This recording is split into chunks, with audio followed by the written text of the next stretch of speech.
Hey y'all, welcome back to Neon's Movie Reviews. I'm Neon, this is my buddy Nate. What's up? And today we are talking about WandaVision's finale.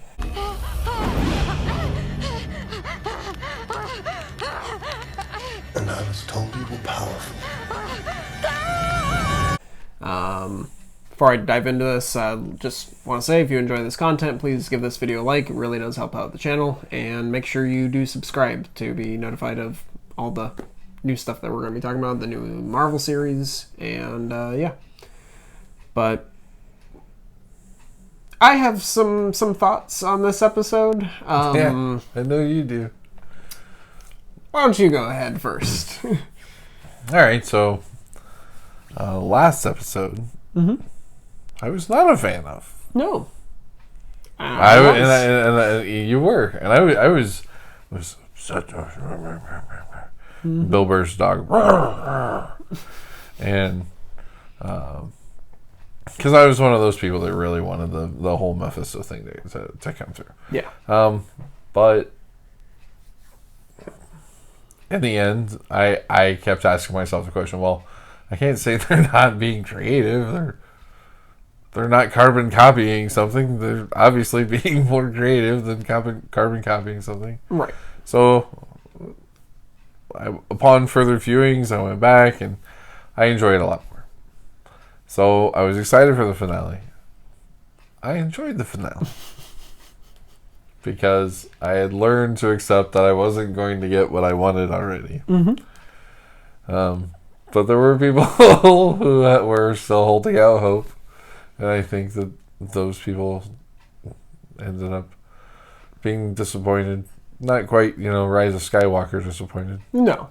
But there's not much disappointment worse than that. Oh, I mean, finding out that your child's Adolf Hitler, I guess. Yeah. It's close. But if I was excited for it. I liked what we got. Yes, there were aspects that made it turn into, the standard Marvel big sky beam battles. Yes.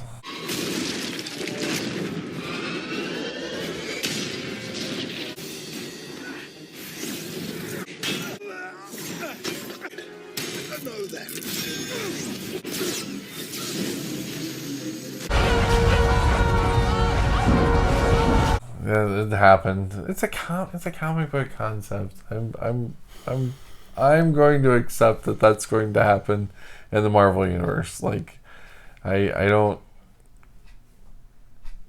understand that what I'm getting from the MCU isn't Nolan's Batman trilogy. Right. So I accept it and I roll with it.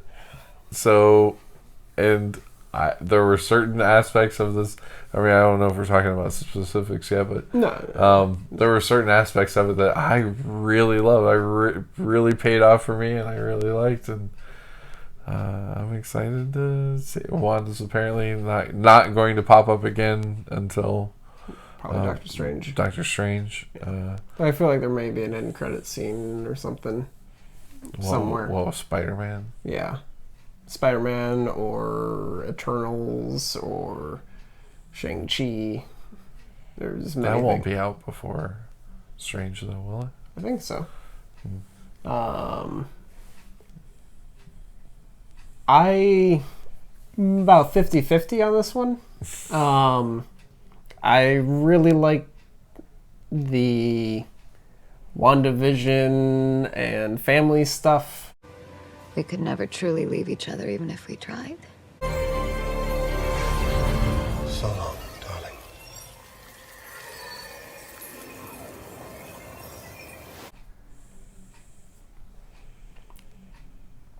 That's kind of it. Once we got away from the sitcom stuff. Yeah. Well, for this specific episode, I'm talking. My biggest issue was that, yes, it was somewhat disappointing that there was no Mephisto, but that was just kind of like, okay, well, theory didn't pay off. Oh well. But what was disappointing was knowing that they were still going to have a demon character, it was more of a demon minion. Listen.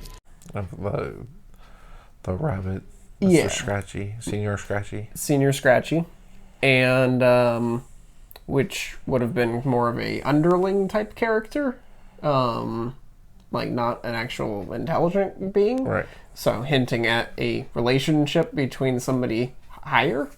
And this is just, hey, take my dog, or take one of my, my animals to, I would have immediately thought it would have been hers anyway. She could have said outright. She could have brought it out, but I know there was going to be stuff with that, so it was just like, oh, okay, so there was going to be demonic elements to this. Why did you include these build-ups and these setups if you knew the payoff was not going to be within the final cut? I understand, while shooting the scenes and stuff like that, but when you were editing the series, you knew for a while there was going to be 9 episodes instead of 10 episodes, which is a lot of content to cut out. So a lot of the setups were there with no payoffs. And some of them can be dealt with in like Doctor Strange or future projects, but I feel there is still a lot of setups within the continuity of just this story that were still not paid off, that cannot really be built upon in a sequel or something like that. It's just kind of like, well, all right, you lost your opportunity. And that for me was where my disappointments came in. I also was very disappointed that for probably the most creative project and one of the most creative TV shows I've seen in a while, it to just divulge into basic superhero schlock was disappointing. Sky beams and mirror matches. The sky beams didn't bother me. The fights themselves didn't necessarily bother me. What bothered me was just like, oh, it's another this character and an exact copy of them, just a different color. This was a mirror match. Yeah. And it just... Instead of being more The Incredibles. Yeah. Especially with that shot of the whole family teaming up. Like a direct reference to Incredibles. I was just like, yeah. I think there's The Incredibles is on one of the movie theaters at some point in the series as well. So it was just kind of like, oh, nice. You have this family of superheroes, and only 2 of them fight.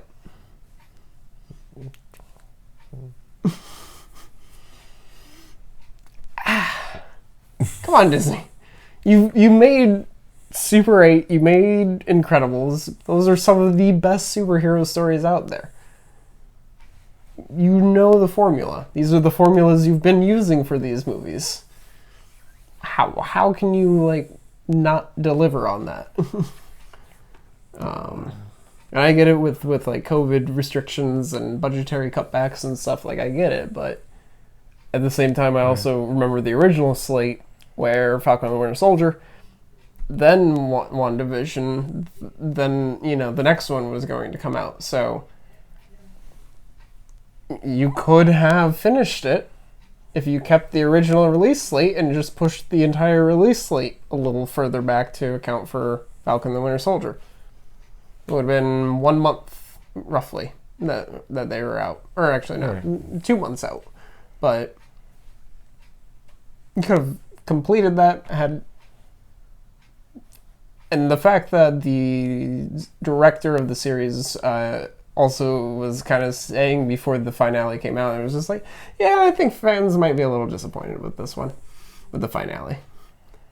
I think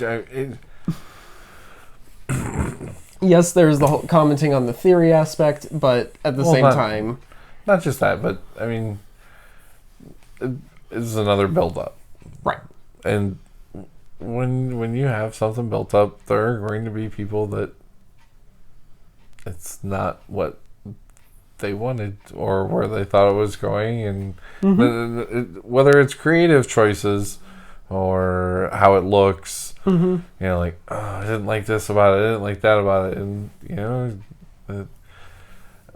I know as fans we always, well, that's the thing, even the fandom can't agree on what do we want to see on there. Right. So there's always going to be people that are upset. Right. But yeah, I'm excited for what's going to come after it. Yeah. Are we going to talk specifics? Oh yeah. Well, I definitely want to. Spoilers. Yeah. But yeah, overall, I really enjoyed the series. I would definitely recommend it. It's one of the better Marvel film projects, whatever you want to call it, kind of across the board, and I would probably put it in the higher tier for just superhero comic book stories in general for film. So highly recommend it. Just for me, it didn't stick the landing, but everything else I really enjoyed about it, so I can't be too mad. And I enjoyed most of the finale as well. I was just upset that they included setups that did not pay off, and they knew they were not going to pay off. But yeah, going into spoilers, kind of where to begin.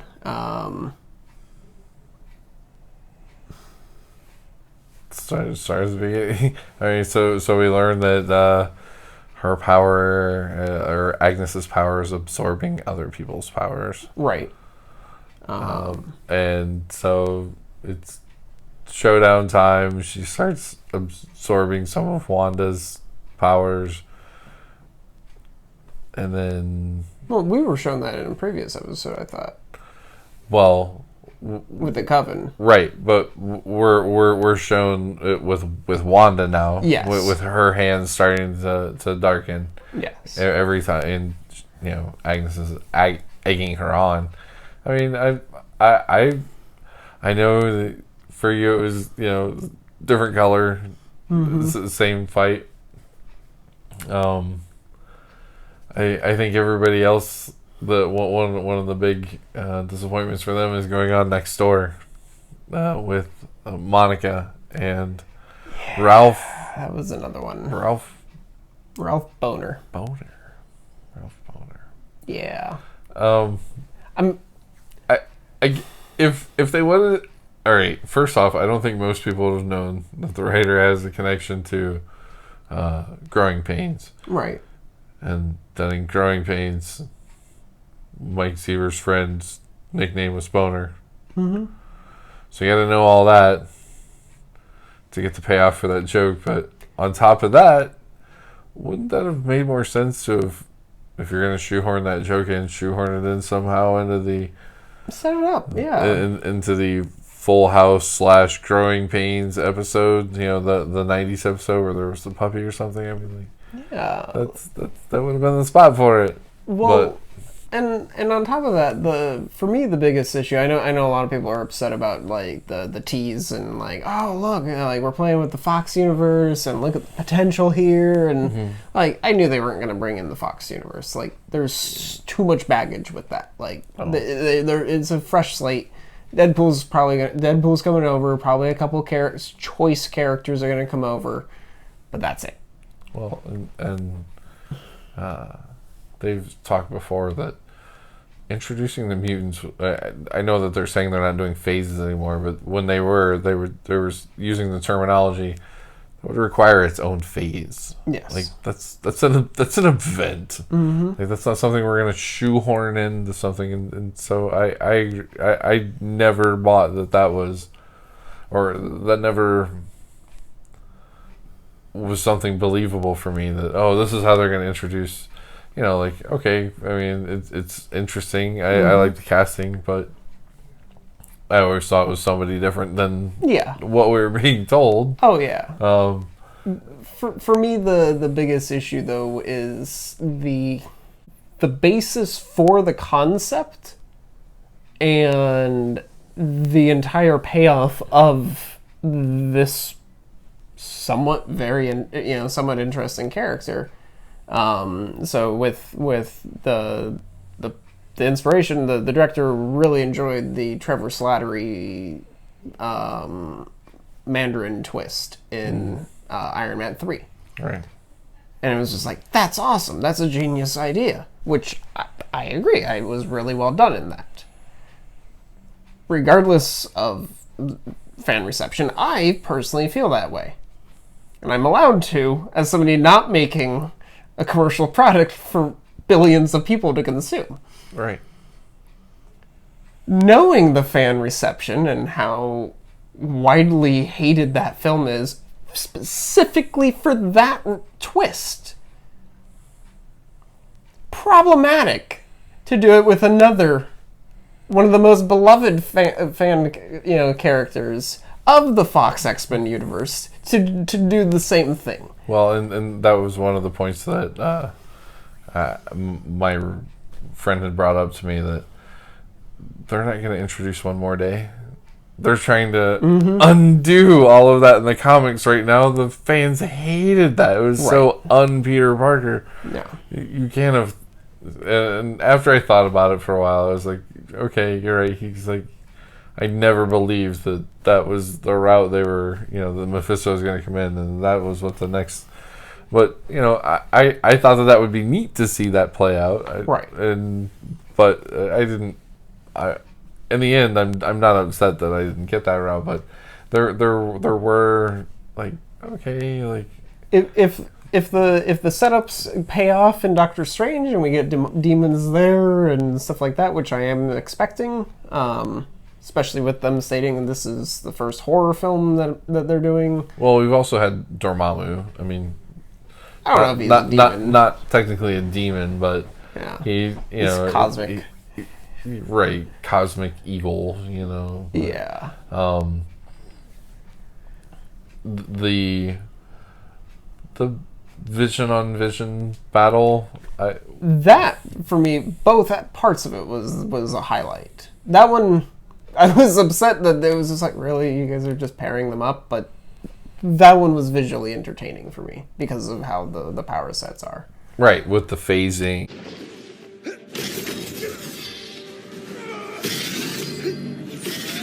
And grabbing, reaching for each other's stone, forehead and right. stuff like that. It was just kind of like, okay, like, this is kind of cool.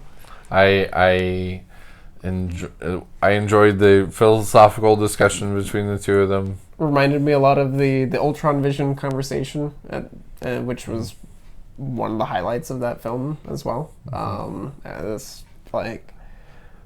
I was one of the people that was curious if that was going to be Ultron when that got turned on. Like, I kind of felt it might be, but I was like, I feel like that would have been if they were going to give us that, they would have shown an attack when see if we got turned on.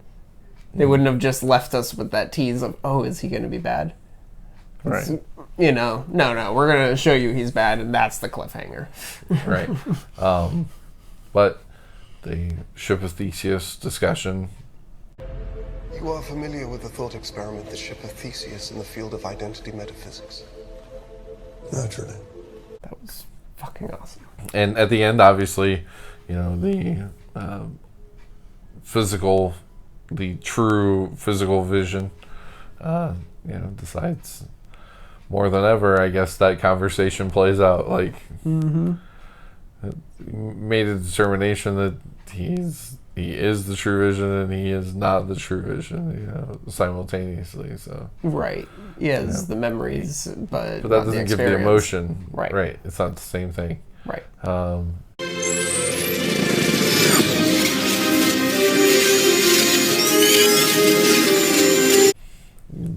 I know a lot of people are upset that the presence of a physical presence of the Darkhold. Yeah, that bothered me as well. Negates certain things that I've never seen. I've never watched Agents of S.H.I.E.L.D. I've never watched Outsiders, and there's Runaways and Runaways, Cloak and Dagger. And I feel like there's another one that dealt with it. But Runaways and Cloak and Dagger is just kind of like, okay, fine. I didn't watch Cloak and Dagger. Runaways was pretty good. But Agents of S.H.I.E.L.D. was kind of like Agent Carter, which Agent Carter is canon because of Endgame, and the Russos directed a couple episodes of the show. Like, Okay. it's canon. Agents of S.H.I.E.L.D. was the one pitched and sold to everybody as, yo, this is canon. Like, the events directly correspond. And, like, Iron Man 3 comes out. First episode is dealing with people who are dealing with that, or selling that serum. And, like, it's Hydra has their hand on that serum now. And then Thor 2 comes out, and you have... So there was a presence of the Darkhold. Yeah, and with Ghost Rider, we get the Darkhold, and then we get alternate realities start exploring, and they leave the main continuity while most of the chaos is going on in the main Marvel universe. So it's like, oh, okay, so that's why there's no crossovers and stuff. And then the final season, they come back to the main continuity, and they come back and post Snap. And so it's just like, oh, nice, you're caught up. Like, okay, cool. Like, your story's gonna close out. You're back in like the main timeline and the main reality. And then the first project after this, like, continuity wise, cancels your existence. Why? Just because of the, and this was something I brought up when we were talking about it originally. Just, I'm not sure that we're not looking at a glamour, basically, when Agnes brings up the Darkhold, when she says there's whole chapters about you or whatever, and then she, there's that one that appears, because Wanda doesn't have it when she's leaving town. Right, but she has it at the end. She has it at the end.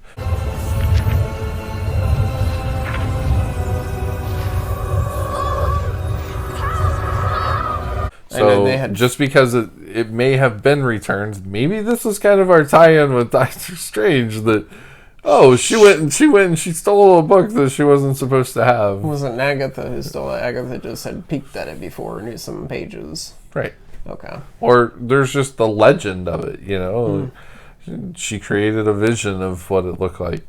But I don't know. I'm hopeful of people that. have also said that it visually looks different than the one that was in Agents of S.H.I.E.L.D. I don't have that reference. Yeah. But again, if you just told me that Agents of S.H.I.E.L.D. was talking about alternate timelines and realities, so here we go. That wasn't this one. Right. For me, the payoff at the end there, where she was astral projecting, as soon as I saw that, I was just like, yes. And that was cool. She's reading, she's just doing her own thing. She's drinking tea, doing her, the same thing we saw Doctor Strange doing while he was sleeping. He was studying while astral projecting. So, yeah, no, I'm very excited for Doctor Strange. Like, it's a very good lead-in.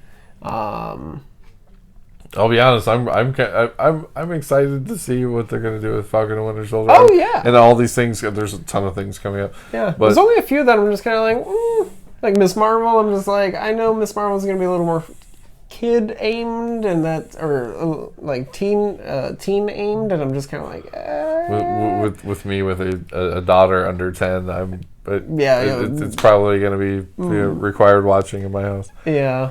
I'm excited because I'm expecting them to explore the royal family in that, so it's just kind of like, okay, I'll watch it for that, and hopefully they'll have a better budget than to only show her with hair for one episode. Yes, and then make her bald, or just don't show her if you can't pull it off.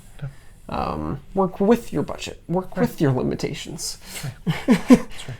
Use creative editing or something. But. Yeah, I'm very excited for the Falcon and Winter Soldier. We'll probably be talking about that this weekend.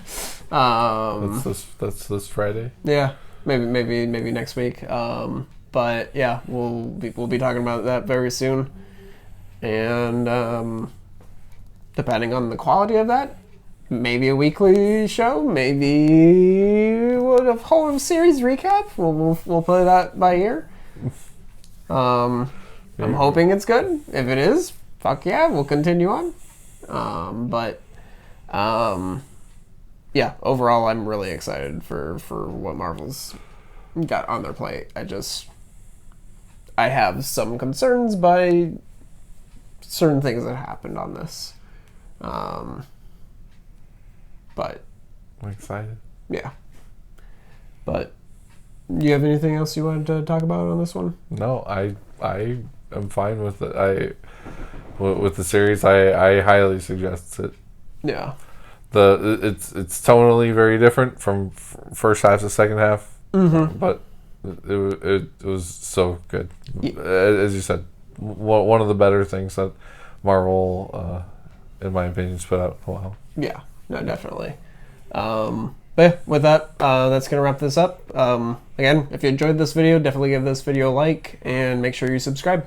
Catch you all later. Bye.